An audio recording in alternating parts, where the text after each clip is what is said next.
Bom dia, boa tarde, boa noite e boa madrugada. Como eu não sei que horas você ou vocês irão assistir esse vídeo, resolvi dar logo todos os bons e boas possíveis. Galerinha, esse é mais um vídeo produzido pela equipe de monitores do módulo Sistemas Reguladores 2015 e vai falar um pouco sobre o que? Sobre o tecido ósseo, sobre o osso, sobre suas células, sobre os hormônios envolvidos, sobre as glândulas envolvidas, sobre os sais envolvidos, e tudo isso será exibido nos próximos slides. Pessoal, iniciaremos nosso estudo observando dois pontos que são importantes para o aprendizado de vocês. Vamos falar sobre a classificação morfológica dos ossos e sobre os tipos de ossos. Com relação à classificação morfológica dos ossos, o que nós podemos observar? Que existem alguns tipos que vamos citar agora: ossos longos, ossos curtos, ossos laminares, ossos irregulares, sesamoides e ossos pneumáticos. O outro ponto é tipos de ossos. Vamos falar sobre o osso compacto e sobre o osso esponjoso.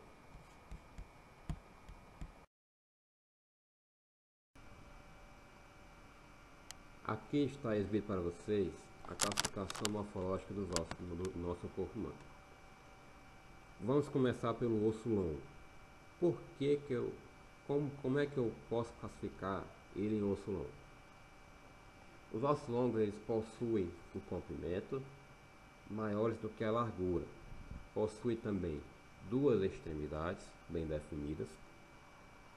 E um exemplo desse osso é o osso da coxa, o fêmur, certo? Os ossos curtos, um exemplo deles é o carpo e o tarso. Por que ele é chamado de osso curto, né? Porque eles possuem comprimentos praticamente iguais às suas larguras, como vocês podem observar aqui pelo meu laser, que eu vou lançar aqui em vocês. Vamos lá, laserzinho. Aqui, ó. O comprimento ele é mais ou menos igual à largura, tá? O comprimento mais ou menos igual à largura, por isso que eles são classificados em ossos curtos. Os ossos laminares, exemplo deles é a nossa famosa escápula. O que é que caracteriza ele? Eles são ossos finos e compostos por duas lâminas paralelas de tecido ósseo compacto, com a camada de osso esponjoso entre elas. O que é que eles querem? Qual a função deles? Eles vão garantir proteção e áreas para inserção de músculo. Um exemplo também, nós temos a escápula, também temos o osso frontal e o osso parietal. Com relação aos ossos irregulares, você já pode imaginar quais são, né? Nossas vértebras. Por que eles são chamados de ossos irregulares? Porque eles são ossos que apresentam formas complexas, que não podem ser agrupados nas outras categorias. Eles são complexos, eles não têm a forma definida, por isso são chamados de ossos irregulares. Ossos sesamoides, um exemplo é a nossa famosa patela. O que caracteriza ele? São ossos presentes no interior de alguns tendões em que há considerável fricção, tensão e estresse físico. E o tamanho varia de pessoa para pessoa. Ossos pneumáticos, como está exibido para vocês aí, um exemplo é o osso esfenoide. Eles são ossos com cavidade cheia de ar. Um exemplo dele é o esfenoide. Com relação à divisão anatômica do osso longo, né? Um exemplo, o fêmur. O que é que nós podemos observar? Que ele tem as suas extremidades, chamadas de quê? De epífises. Tem a diáfise, que é exatamente o que? O corpo do osso. E tem também a metáfise, que é a parte que fica entre as epífises e as diáfises. Aqui, exatamente essa partezinha aqui, que fica entre a epífise e a diáfise. Quais são os tipos de ossos que nós encontramos, né? Que nós possuímos no nosso corpo? Nós temos o osso esponjoso, que é aquele osso que possui muitos espaços entre eles. Está aqui, esses espaçozinhos, ó. Aqui o que caracteriza o osso esponjoso. E onde é que ele é encontrado? Ele é encontrado em sua maioria nas epífises, nas extremidades dos ossos. Um exemplo do osso longo. O osso compacto, ele é aquele osso mais, como o nome diz, compacto. Ele não possui muitos espaços entre eles, e por ele ser compacto, bem unido, né? Ele vai favorecer para o nosso corpo proteção, suporte e resistência ao osso. E ele é normalmente encontrado nas diáfises dos ossos. Exemplo, na diáfise do osso longo. Está aqui o osso compacto. Temos um resumo sobre os tipos de ossos. Nós podemos encontrar o que? O osso compacto, tá aqui, ó, mais unido, mais compacto, como o nome diz, não possui espaço, não possui muitos espaços entre eles. E aqui está o osso, o que? O osso esponjoso, tá aqui, ó, é cheio de furinhos, cheio de espaços entre eles, e se localiza onde? Normalmente ali nas epífises dos ossos longos. E essa localização ela pode variar, gente. Eu estou falando aqui, mas é porque o osso eu estou considerando um osso longo. Mas existem alguns ossos em que isso pode variar, ok? Com relação à histologia, vocês viram a anatomia e agora vamos entrar o que? Na histologia do osso. O que é que nós encontramos histologicamente? A matriz óssea. De que ele é formado? Ela é formada de uma parte inorgânica e uma parte orgânica, que nós vamos ver detalhadamente nos próximos slides. Com relação às células, como ele é um tecido, é formado por células. Nós temos três tipos de células no tecido ósseo, que são o que? Os osteócitos, os osteoblastos e os osteoclastos. Vamos ver aqui detalhadamente sobre a matriz óssea, né? Ela é formada por duas partes, parte orgânica e parte inorgânica. A parte orgânica, ela é constituída de quê? De fibras colágenas, está exibido aqui para vocês, formado por proteoglicanos, está aqui para vocês, e por glicoproteínas. Parte inorgânica, ela é constituída de quê? Dos sais ósseos. Quais são? Íons cálcio, que nós vamos ver a função dele mais à frente, o fosfato, íons magnésio, carbonato, entre outros. Continuando na histologia, vamos falar agora sobre o que? Sobre as células, né? Se é um tecido ósseo, se é um tecido, ele é formado por células. A primeira célula que eu vou falar aqui para vocês é o osteócito. Quais são as características dela, né? Ela é encontrada dentro da matriz óssea, está aqui ela, dentro da matriz óssea. Aqui é a matriz, esse rosinha é a matriz, como vocês viram nas aulas de histologia. E aqui dentro dela nós temos algumas células, chamadas de osteócitos. Ela tem baixa atividade metabólica, por isso a função dela é o que? Manter a matriz óssea. Ela apresenta apenas um núcleo e elas são osteoblastos envelhecidos. Por que isso, né? Essas células osteócitas um dia foram osteoblastos. E o que aconteceu para elas mudarem de osteoblastos para osteócitos? Elas eram osteoblastos que a função dos osteoblastos formar a matriz, só que elas formaram tanta matriz óssea que acabou sendo envolvida por essa matriz e acabou aprisionada dentro da matriz óssea que ela mesma produziu. Por isso que é chamado de osteoblastos envelhecidos, ok? Com relação aos osteoblastos, como eu tinha comentado anteriormente no slide anterior, quais são as características dela? Como eu disse, eles são responsáveis, né? Essas células são responsáveis pela fabricação da matriz óssea, apresenta apenas um núcleo e são encontrados na periferia da matriz óssea. Nós vamos ver adiante, nos próximos slides, onde cada célula está localizada. E a última célula que nós vamos falar aqui são os osteoclastos. Quais são as características dele, né?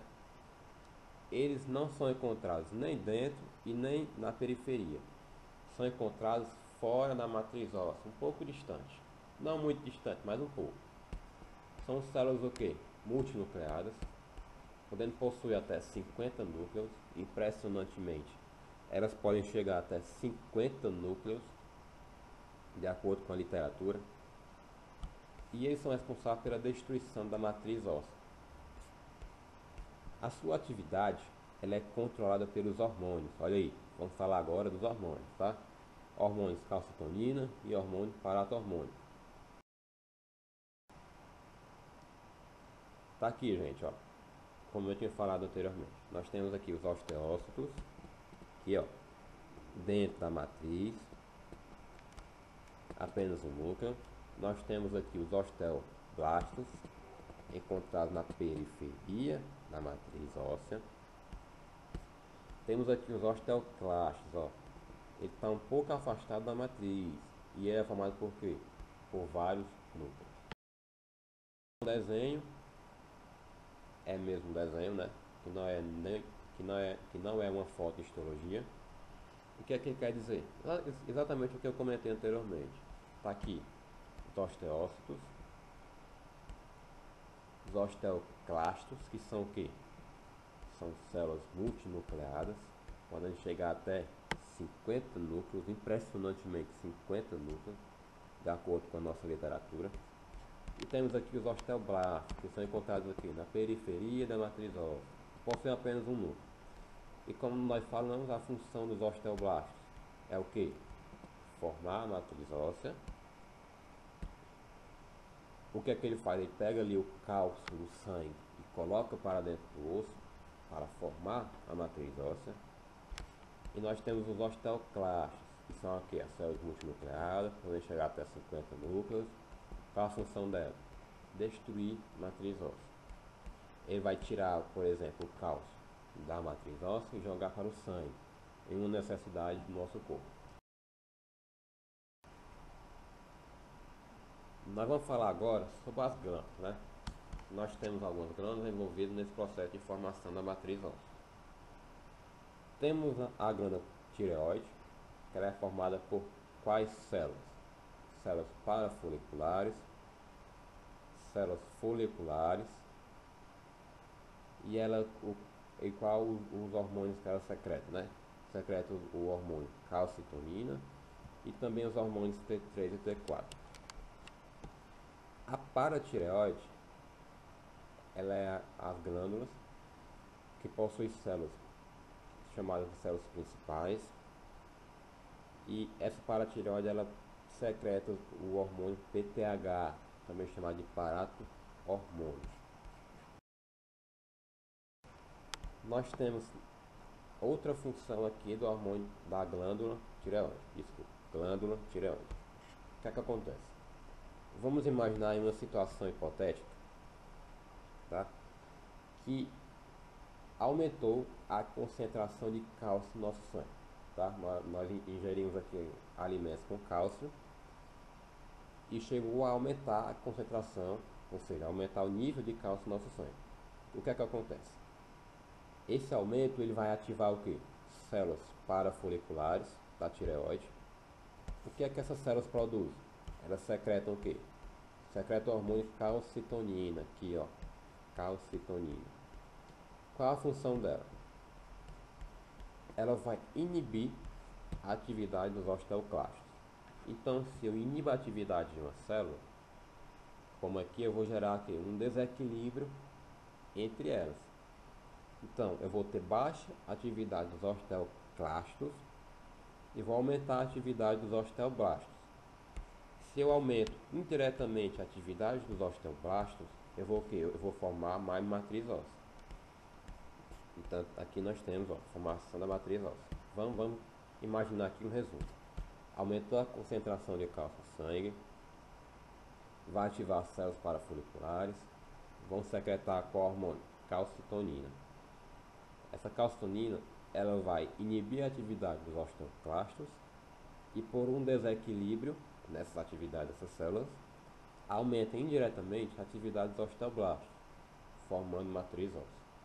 O que é que acontece? Nós temos, se aumentou a concentração de cálcio no sangue, é porque nós temos muito cálcio que não precisamos, tá? Então, o nosso corpo ele entende que pode tirar esse cálcio que está em excesso e colocar no nosso osso.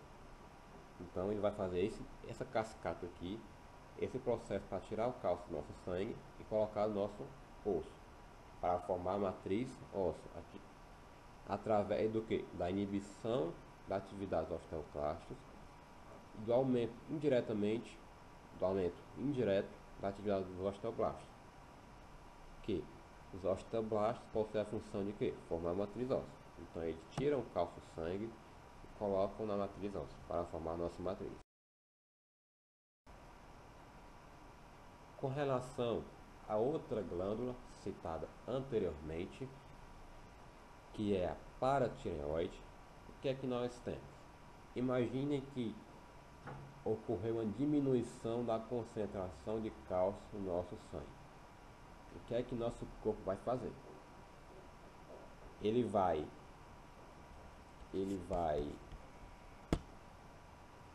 perceber essa diminuição, vai ativar as células principais da paratireoide.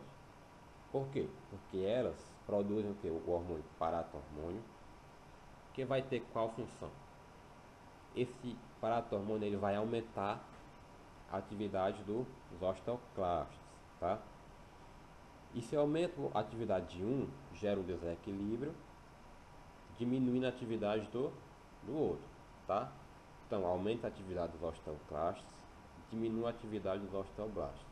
Então, eu vou destruir matriz óssea, eu vou tirar o cálcio, eu vou tirar através do aumento da atividade dos osteoclastos. Eu vou tirar o cálcio que tem na matriz, vou colocar para o sangue porque ele está precisando, ele está com a concentração diminuída.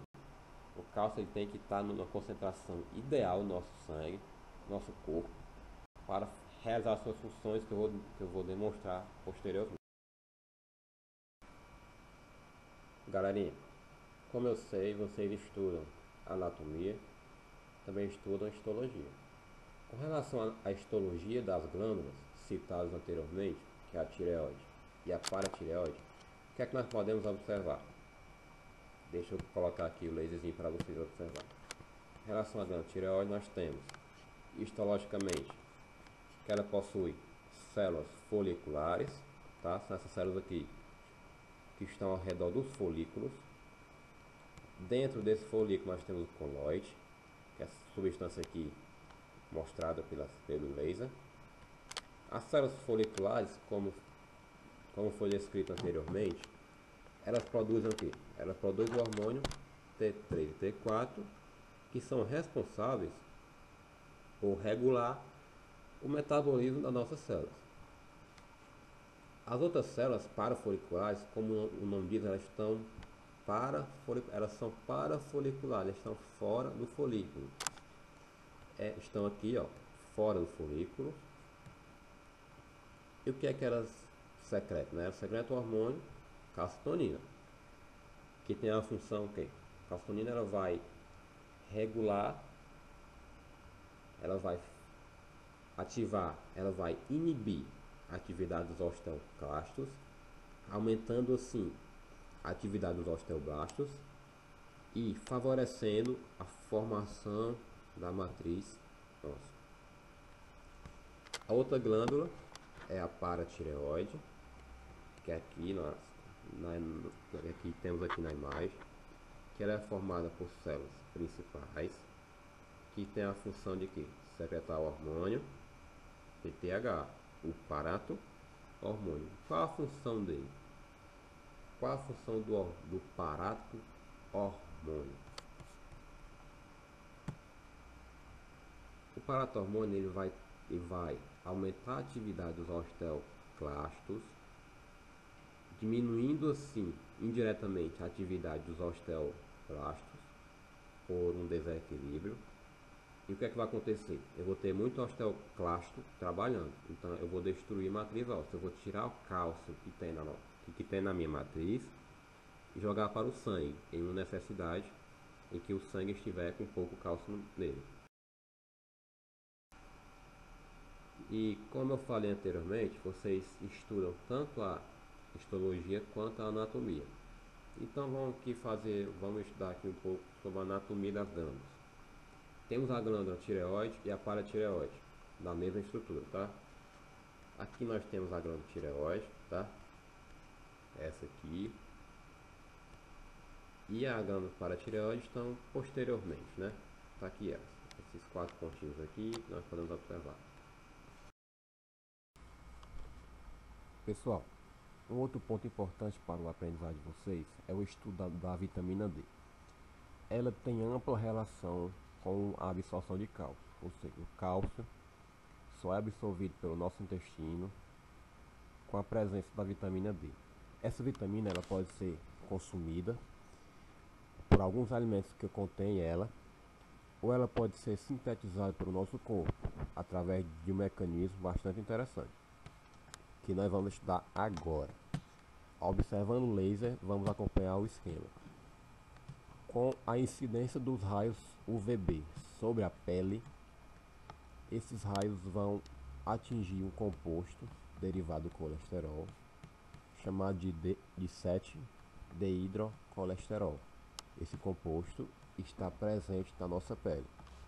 Quando os raios solares incidem sobre ele, ele é convertido em colecalciferol, que é a vitamina D3, é uma vitamina proativa da vitamina. Essa vitamina D3 ela ganha a corrente sanguínea e chega no fígado. Quando chega no fígado, ela sofre outra conversão no composto 25-hidroxicolecalciferol ou calcitriol. Esse composto vai chegar nos rins e, com o auxílio do PTH, o paratormônio ou hormônio da paratireoide, ele será convertido novamente, agora na forma ativa da vitamina D, que é o composto 1,25 de hidroxicolecalciferol, ou simplesmente vitamina D. Essa vitamina D vai para todo o organismo,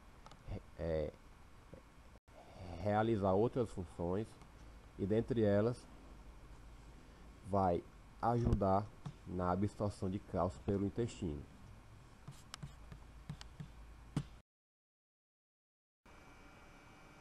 Uma outra foto aqui, ó, também com relação à vitamina D. Observe aqui o sol, tá? Vamos descrever aqui a nossa imagem. Sol mais pele igual a quê? A vitamina D. Então o sol, quando entra em contato com a pele, vai formar a vitamina D.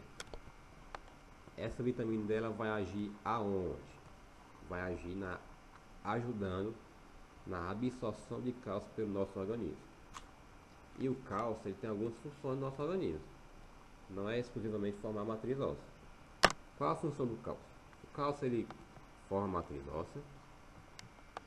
Ele também está envolvido na contração muscular, como nós estudamos anteriormente.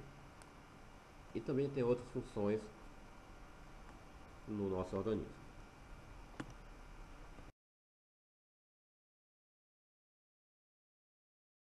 Temos aqui ao nosso resumão sobre tudo que nós estudamos.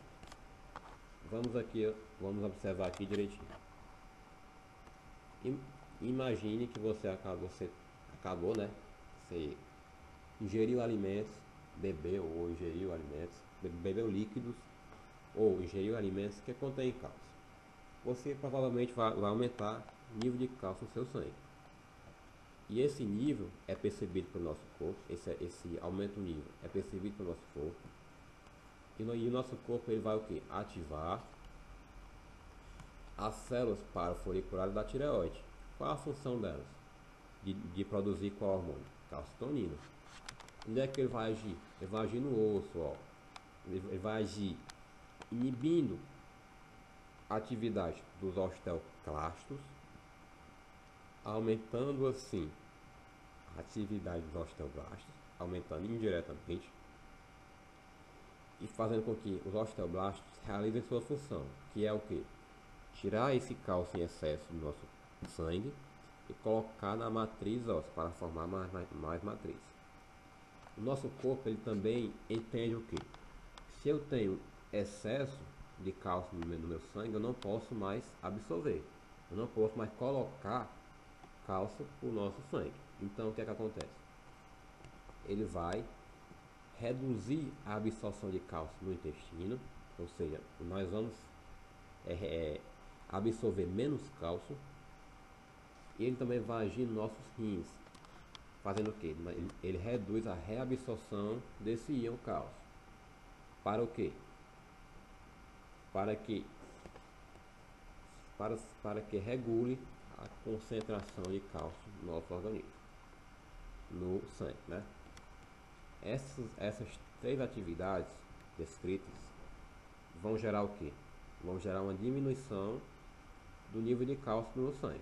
Se eu tiro cálcio do sangue e coloco no osso, se eu reduzo a absorção de cálcio no intestino, e se eu reduzo a reabsorção de cálcio nos ossos, o que é que eu provoco? Uma diminuição do nível de cálcio no sangue. Essa diminuição, o nosso corpo ele vai perceber, ela é percebida pelo nosso corpo, e o nosso corpo ele vai ativar, que é a ativação de quais células? Células principais da paratireoide, que vão secretar o que? O parato-hormônio, o hormônio PTH, como também é conhecido, e vai agir o que? Sobre o osso. Como? Ele vai aumentar a atividade dos osteoclastos. E por um desequilíbrio, ele diminui a atividade dos osteoblastos. Eu vou ter muito osteoclasto trabalhando, então ele vai destruir matriz óssea. Como assim destruir? Ele vai tirar o cálcio da matriz e colocar no sangue, porque o sangue está com pouco cálcio. O nosso corpo ele também age sobre outras coisas, né? Ele vai agir sobre o nosso intestino, como ele vai aumentar a absorção de cálcio no intestino e vai aumentar a reabsorção de cálcio nos rins. Então, se eu estou tirando cálcio do meu osso, da matriz óssea, e colocando no sangue, eu estou aumentando a absorção de cálcio no meu intestino. E se eu estou aumentando a reabsorção de cálcio dos rins, eu acabo aumentando o nível de cálcio no meu sangue. Isso vai gerar um ciclo aqui, como vocês podem observar. Não sei se vocês perceberam, mas eu sempre falei em osteoclasto, né? Então os hormônios calcitonina e PTH. Bom, pessoal, isso é tudo. Eu agradeço pela atenção. Mando aqui para vocês, através do meu laser potente aqui, um grande obrigado pela atenção. Meu nome, eu sou Bergson Salles Silva, eu sou monitor, tá? Eu integro a grande equipe, que eu tenho satisfação de participar, de integrar, de fazer parte. Manda aqui o meu legal, aqui o meu bem legal. Agradeço, desejo sucesso nas avaliações, sucesso na vida, e felicidade para todos. Obrigado novamente e valeu. Tchau!